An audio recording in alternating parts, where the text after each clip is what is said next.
नमस्कार, मैं हूं अपराजिता सिंह। पीओ पटना में आपका स्वागत है। आज है 25 मई, दिन रविवार। आइए खबरों की ओर बढ़ने से पहले डालते हैं एक नजर आज की सुर्खियों पर। पीयू में एडमिशन की तारीख बढ़ी, बिना एंट्रांस होगा दाखिला। पटना में फिर होगा पीएम मोदी का शानदार रोड शो। अब बिहार में महिलाएं चलाएगी पिंक बस। पटना में बदलेगा कोचिंग का समय। बेटा एयरपोर्ट के लिए 116 एकड़ जमीन फाइनल। चलिए बढ़ते हैं किस बड़ी खबरों की ओर विस्तार से। पीयू में एडमिशन की तारीख बढ़ी, बिना एंट्रांस होगा दाखिला।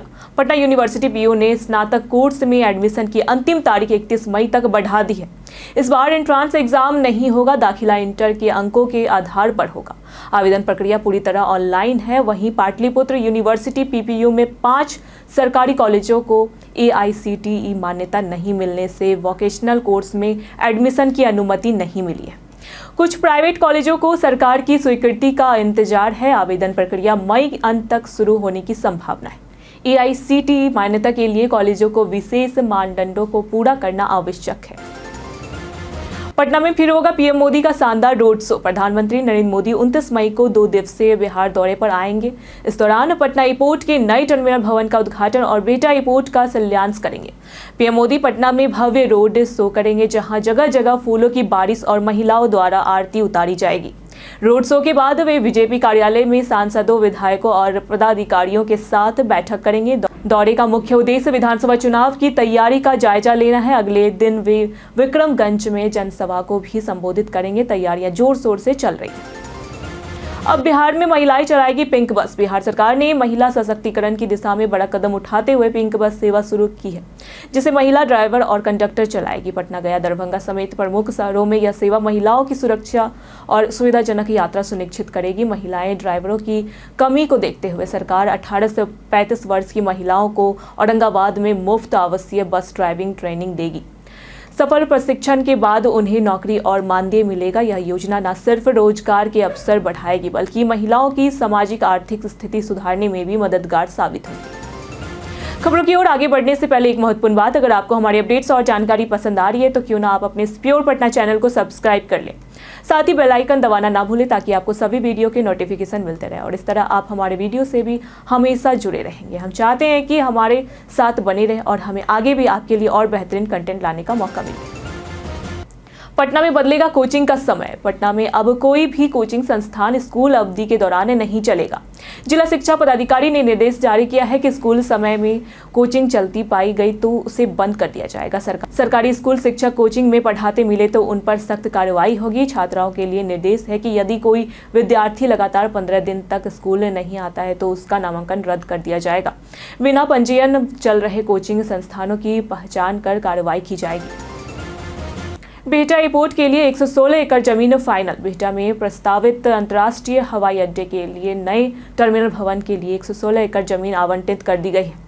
निर्माण कार्य इस महीने के अंत में शुरू होगा। प्रधानमंत्री नरेंद्र मोदी 29 मई को शिलान्यास करेंगे। पटना के जिलाधिकारी डॉक्टर चंद्रशेखर सिंह ने तैयारियों का निरीक्षण किया और अधिकारियों को समय पर गुणवत्तापूर्ण निर्माण के निर्देश दिए। इस परियोजना से क्षेत्र का विकास होगा, रोजगार के अवसर बढ़ेंगे और बिहार के परिवहन व पर्यटन क्षेत्र को मजबूती मिलेगी। बेटा एयरपोर्ट बिहार के लिए एक नया विकास कदम साबित होगा। मिड डे मील में गड़बड़ी पर अब हेडमास्टर ही नहीं। बिहार में मिड डे मील योजना में अनियमितताओं को लेकर शिक्षा विभाग ने सख्त रुख अपनाया है। अपर मुख्य सचिव S सिद्धार्थ ने निर्देश दिया है कि गड़बड़ी की स्थिति में सिर्फ प्रधानाध्यापक ही नहीं, बल्कि जिला कार्यक्रम पदाधिकारी, प्रबंधक और प्रखंड जिला सधान सेवी भी जिम्मेदार होंगे। फर्जी उपस्थिति, खराब गुणवत्ता और कम आपूर्ति जैसी शिकायतों के बाद यह कदम उठाया गया। अब हर स्तर पर जवाबदेही तय होगी, ताकि बच्चों को पोषक भोजन समय और गुणवत्ता के साथ मिल सके और योजना पारदर्शी तरीके से चले। ट्रांसफर से नाखुश शिक्षक दोबारा आवेदन कैसे करें? बिहार शिक्षा विभाग ने ट्रांसफर से असंतुष्ट शिक्षकों को दोबारा आवेदन का मौका दिया है। नए स्कूल में ज्वाइनिंग के बाद ही जिला शिक्षा अधिकारी, DEO और पुनः तबादले का आवेदन दे सकेंगे। आवेदन जिला स्थापना समिति के माध्यम से निपटाया जाएगा। विभाग ने साफ किया है कि आवेदन केवल DEO स्तर पर स्वीकार होंगे, निदेशालय नहीं। शिक्षक ई-शिक्षा कोष ऐप पर पुराने आवेदन हटाकर नया विकल्प भर सकते हैं। खासतौर पर शिक्षकों की कमी वाले जिलों जैसे शिवहर, सीतामढ़ी, भागलपुर आदि के आवेदन को प्राथमिकता दी जाएगी। डिजिटल ठगों की खैर नहीं, एआई की मदद से ईओयू कसेगा सिकंजा।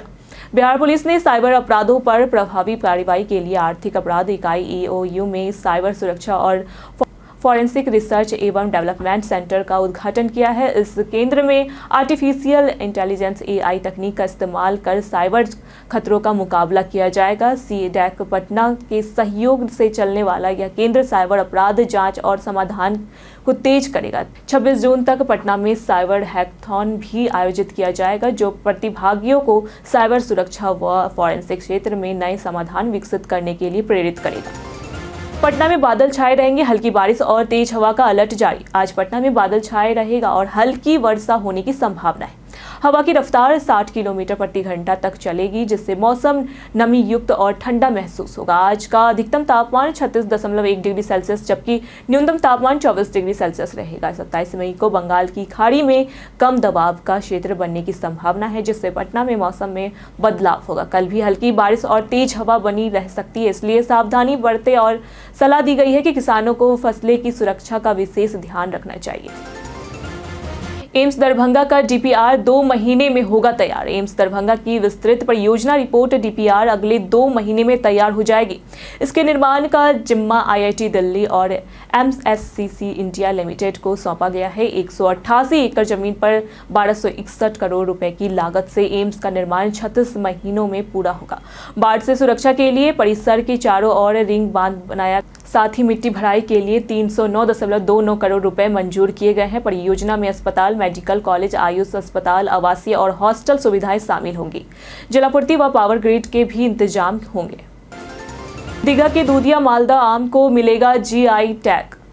पटना के दीघा क्षेत्र में उगने वाले प्रसिद्ध दूधिया मालदा आम को जल्द ही भौगोलिक संकेत जीआई टैग मिलेगा। यह टैग इस आम की अनोखी मिठास, पतले छिलके और रेशेरहित बनावट को मान्यता देगा। मीठापुर कृषि विश्वविद्यालय के वैज्ञानिकों ने इसके संरक्षण और संवर्धन के लिए प्रस्ताव तैयार किया है। दीघा और आसपास के 190 हेक्टेयर में करीब 1500 पेड़ हैं जहां खेती होती है। जीआई टैग मिलने से किसानों की आय बढ़ेगी और यह आम राष्ट्रीय व अंतर्राष्ट्रीय स्तर पर पहचान बनेगा, जिससे बिहार के कृषि उत्पादों को भी लाभ मिलेगा। सिविल सेवा पीटी कल 91 केंद्रों पर 44,063 परीक्षार्थी होंगे शामिल।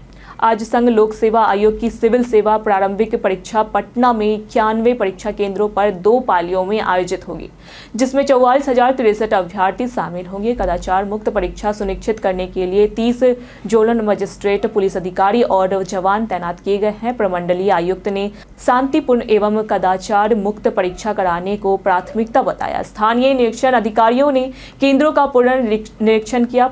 परीक्षा के सफल संचालन हेतु 5 वरीय आईएएस अधिकारियों को प्रेक्षक नियुक्त किया गया है। परीक्षार्थियों को परीक्षा से 2 घंटे पहले पहुंचने का निर्देश है और मोबाइल व डिजिटल उपकरण ले जाना प्रतिबंधित है।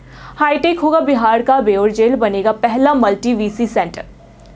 बिहार के बेउर जेल में राज्य का पहला multi video conferencing VC centre बनाया जाएगा, जिससे एक साथ 30 से 40 कैदियों को ऑनलाइन कोर्ट में पेश किया जा सकेगा। इससे बंदियों को जेल से बाहर ले जाने की जरूरत खत्म होगी, जिससे सुरक्षा जोखिम घटेंगे और पुलिस बल पर दबाव कम होगा। वर्तमान में केवल 1 से 2 कैदियों को ही वीसी से कोर्ट में पेश किया जाता है, जिससे समय, संसाधन और सुरक्षा की बड़ी बचत होगी। यह डिजिटल पहल न्याय प्रक्रिया को तेज, पारदर्शी और अधिक प्रभावी बनाएगी।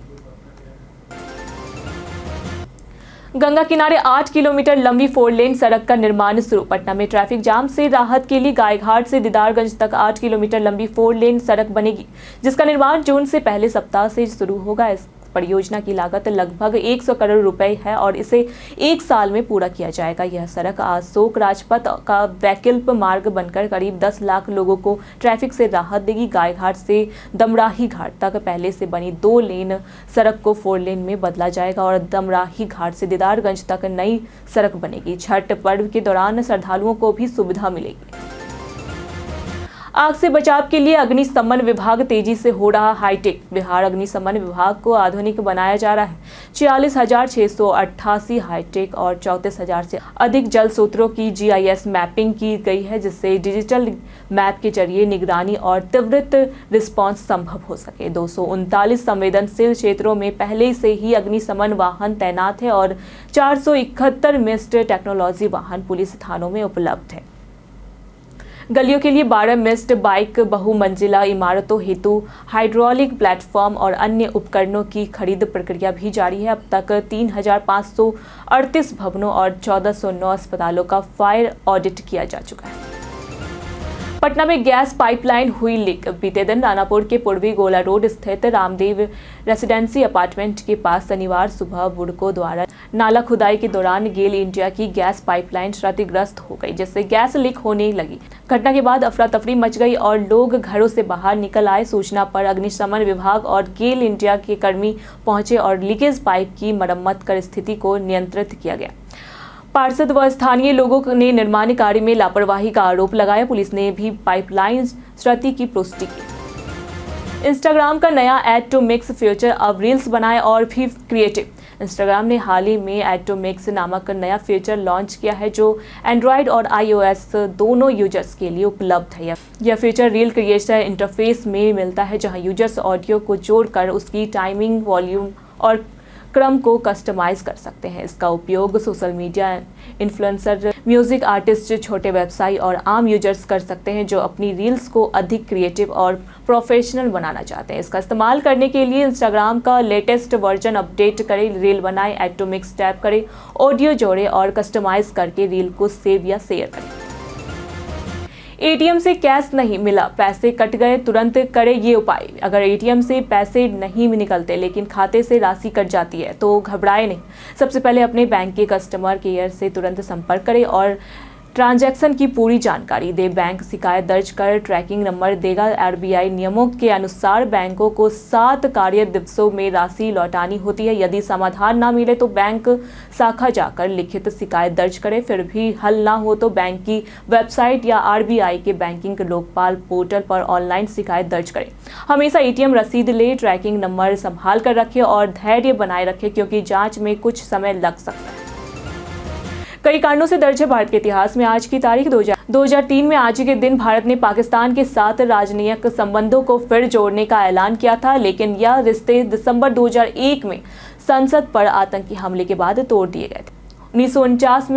1949 में महात्मा गांधी की मृत्यु के मामले की सुनवाई शुरू हुई थी। 1929 में आज के दिन भारतीय राजनीतिज्ञ एवं साहित्यकार विष्णुकांत शास्त्री का जन्म हुआ था। आज के दिन महान चित्रकार लियोनार्डो दा विंची का निधन हुआ था।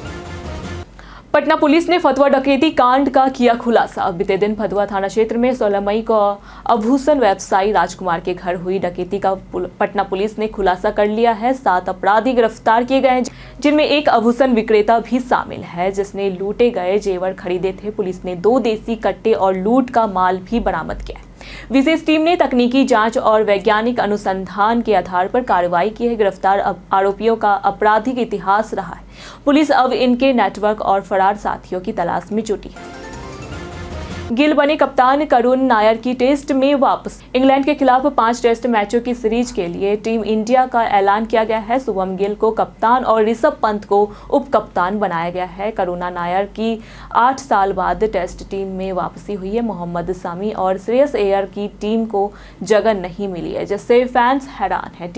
टीम में यशस्वी जायसवाल, KL राहुल, जसप्रीत बुमराह, कुलदीप यादव, वॉशिंगटन सुंदर जैसे खिलाड़ी शामिल हैं। चयनकर्ताओं ने युवा खिलाड़ियों को प्राथमिकता दी है, जिससे टीम एक नई दिशा में बढ़ रही है।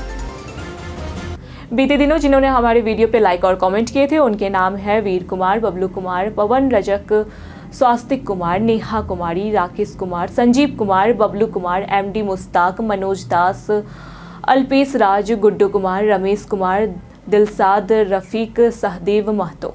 इसी के साथ बढ़ते हैं आज के सवाल की ओर। क्या आपको लगता है कि साइबर सुरक्षा के लिए सरकार द्वारा उठाए जा रहे कदम पर्याप्त हैं? आप अपना जवाब हमें हमारे कमेंट सेक्शन में लिखकर जरूर बताएं। आज के लिए फिलहाल इतना ही। पटना की तमाम खबरों के साथ बने रहने के लिए देखते रहें प्योर पटना। साथ ही अगर आप YouTube चैनल पर देख रहे हैं तो चैनल को सब्सक्राइब करें। अगर आप Facebook पेज पर देख रहे हैं तो लाइक और फॉलो करें।